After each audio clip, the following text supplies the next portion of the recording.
viral di media sosial. Ada orang, kita lihat beritanya, di bawah ini, di samping ini, dia konsultasi ke psikolog atau psikiater. Ternyata oleh psikiaternya digolongkan, Anda kena depresi berat. Dia kaget. Lalu bagaimana solusinya? Ternyata solusinya dia harus opname di rumah sakit. Dikiranya rumah sakit biasa, ternyata rumah sakitnya itu adalah rumah sakit jiwa. Lalu ini menjadi heboh karena dia dengan nada bercanda, dia mengatakan, wah heran, baru sekarang ini harus opname, entah 2 atau 3 hari di rumah sakit jiwa. Dan dia harus menjelaskan ke suster-susternya, suster, saya ini tidak gila. Nah, dan di sini ini adalah realita. Ini adalah sesuatu yang banyak sekali terjadi di Indonesia, bahkan di seluruh dunia. Maka kita harus berjaga-jaga, karena ini adalah masa, ini adalah waktu di mana setan sedang berusaha bergerak untuk membuat orang, banyak sekali orang, khususnya orang-orang muda usia 15 sampai 30 tahun, yaitu generasi Z, mengalami gangguan mental atau mental health, mengalami kegelisahan, kecemasan yang terus-menerus. Mengapa ini terjadi? Ada banyak pembahasannya, nanti kita bahas di video selanjutnya. Tapi ini adalah salah satunya adalah pengaruh dari dunia teknologi dan sosial media. Tapi sudah terlanjur banyak terjadi, bagaimana solusinya?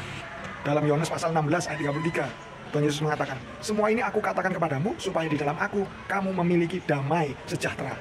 Di dunia kamu akan mengalami penganiayaan, tetapi kuatkanlah hatimu, aku telah mengalahkan dunia. Dalam firman ini dijelaskan, Tuhan mau Anda dan saudara Anda dan anak cucu Anda dan semua orang sekeliling Anda, sekalipun Anda tidak berusia 15 sampai 30 tahun, tapi semua orang di usia manapun mengalami damai sejahtera terus-menerus. Dan juga dikatakan oleh Tuhan bahwa di dunia ini Anda akan alami penganiayaan. Penganiayaan adalah hal-hal tidak enak, hal-hal yang mengganggu jiwa kita, yang dilakukan oleh orang-orang atau mungkin bukan orang, situasi yang terjadi sekeliling kita, yang semuanya itu ada dalam pengaruh dari roh jahat, secara langsung maupun tidak langsung. Karena dikatakan dalam kitab 1 Yohanes pasal 5 bahwa dunia ini ada di bawah pengaruh kuasa si jahat. Dia bergerak dalam situasi ekonomi, situasi sosial, orang sekeliling kita, tetangga kita, teman sekolah, teman kuliah, teman bekerja dimanapun, sehingga ada banyak hal yang membuat damai sejahtera kita hilang, membuat rasa gelisah, rasa khawatir yang terus-menerus konstan, mempengaruhi mental health, mempengaruhi kesehatan jiwa kita, dan akhirnya kita bisa, kalau tidak diselesaikan, bisa mengarah kepada depresi. Dan di situ dikatakan juga bahwa dia dapat, orang dalam media sosial itu, yang viral itu, dia dapat saran untuk mempelajari buku tentang Stoik. Itu adalah filsafat Yunani. Mengapa kita perlu cari solusi yang dari dunia ini? Karena solusi dari dunia ini cuma sementara. Dia cuma berusaha mengendalikan pikiran kita mengendalikan pikiran kita sendiri, supaya kita dapat damai sejahtera. Nggak bisa. Karena ini adalah perkara rohani, perkara spiritual. Kita harus berperang secara rohani. Kita harus rebut kembali damai sejahtera. Dengan siapa? Bukan kita yang berperang, tapi Tuhan Yesus yang akan berperang buat Anda, mengambil kembali damai sejahtera itu. Bagian kita adalah berperang bersama-sama dengan Tuhan. Dikatakan di sini, sekali lagi, di dunia kamu akan mengalami penganiayaan, tetapi kuatkanlah hatimu, aku telah mengalahkan dunia. Dalam Yohanes 16 ayat 33 tadi, Tuhan Yesus mengatakan, aku telah mengalahkan dunia. Maka Anda bisa menang. Anak cucu Anda atau saudara Anda atau orang sekeliling Anda bisa menang dan bisa hidup dalam damai sejahtera. Syaratnya Anda harus percaya lebih dahulu. Anda harus tolak.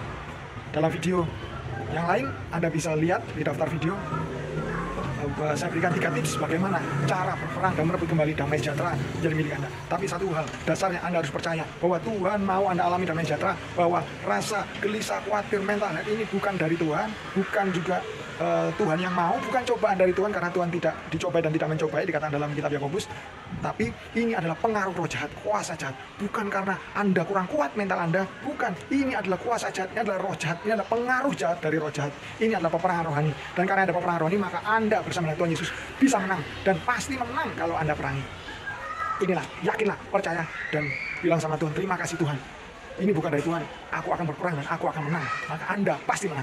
Mari kita berdoa. Bapak surga, dalam nama Tuhan Yesus, terima kasih kalau semua perasaan gelisah, mental ini bukan dari Tuhan, yang dialami gangguan kesehatan jiwa yang dialami oleh saya atau oleh orang sekeliling saya, ini bukan dari Engkau Tuhan, tapi ini dari pengaruh jahat. Dan terima kasih kalau Engkau menjadikan damai sejahtera, bahwa bersama Engkau aku pasti menang, keluargaku pasti menang. Terima kasih Tuhan.